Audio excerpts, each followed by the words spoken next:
In Matthew chapter 16, verses 15 through 17, Jesus questioned the disciples and said, "Who do you say that I am?" Simon Peter answered and said, "You are the Christ, the Son of the living God." Jesus answered and said to him, "Blessed are you, Simon Bar-Jonah, for flesh and blood has not revealed this to you, but my Father who is in heaven."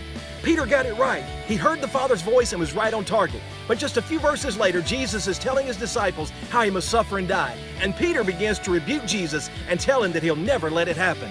Jesus responds to Peter in verse 23 and says, "Get behind me, Satan. You're a stumbling block to me. You do not have in mind the concerns of God, but merely human concerns." You see, the one who was commended for hearing from God is now being called the devil. Jesus was saying to Peter, "You're getting in the way."